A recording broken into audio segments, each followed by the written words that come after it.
Kami mengantisipasi kalau ada tindakan kriminalisasi lagi nanti yang akan dilakukan, seperti yang dialami oleh 3 rekan kami kemarin. Ya, mulai diperiksa jam 10, ada yang jam 11, tapi tiba-tiba ada yang selesainya baru jam 9 malam, jam 12 malam, bahkan jam 4 pagi, mau subuh. Ini sudah sangat tidak manusiawi. Jadi kami sepakat, tadi kami setuju untuk membatasi pemeriksaan hari ini, ya, hanya sampai pada maghrib. Ya, begitu. Kalau maghrib nggak selesai, kita pamit.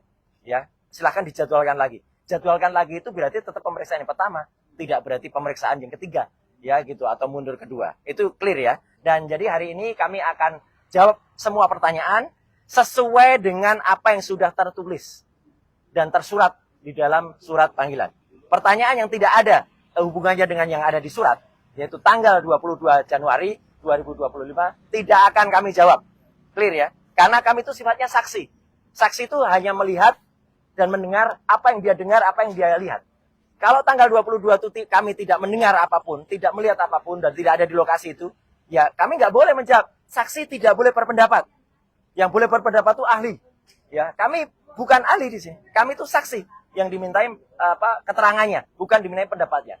Lagian yang sangat tidak profesional, ya saya tambahkan tadi yang disampaikan Pak Kosinudin, dulu ketika kami diklarifikasi, tanggalnya berbeda. Tanggalnya, lokus, dan tempusnya. Jadi tempusnya waktu itu adalah tanggal 26 Maret 2025. Sekarang tanggalnya berbeda, 22 Januari. Ini apa kok ada perubahan? Berarti peristiwanya nggak jelas. Yang dilaporkan itu tidak jelas. Berarti, jadi yang pelapor tidak mengerti tanggalnya di mana. Ini nggak boleh. Yang namanya pencemaran nama baik, yang namanya dia kemudian fitnah, itu harus dia mengalami, harus dia sini kan teman-teman sudah tahu, katanya pelapornya bukan saya mengatakan, itu pengecut namanya. Dia justru membenturkan sesama anak bangsa, membenturkan penyidik Polda Metro Jaya untuk mencari-cari, ya gitu, kepada pasal-pasal yang ada. Dan yang satu lagi yang ada kelompok yang namanya tadi Peradi Bersatu atau Peradi Bercerai tadi, ya itu mereka bahkan kemudian tidak menggunakan kelompoknya, tapi kemudian menggunakan sendiri. Dan mereka juga tidak profesional. Tadi katanya ada 5 orang yang melaporkan. Ada yang di Depok, ada yang di Jakarta Pusat, Jakarta. Ternyata sudah polisi sudah capek-capek manggilin saksi-saksi. Kemudian ternyata yang 2 dibatalkan. Ya, mereka menarik laporan. Ini kan penghinaan terhadap kepolisian. Ya, lapor tapi kemudian dan ada lagi penghinaan. Salah satu orang yang sering datang kemudian memberikan kesaksian, itulah orang yang namanya Sylvester Matutina.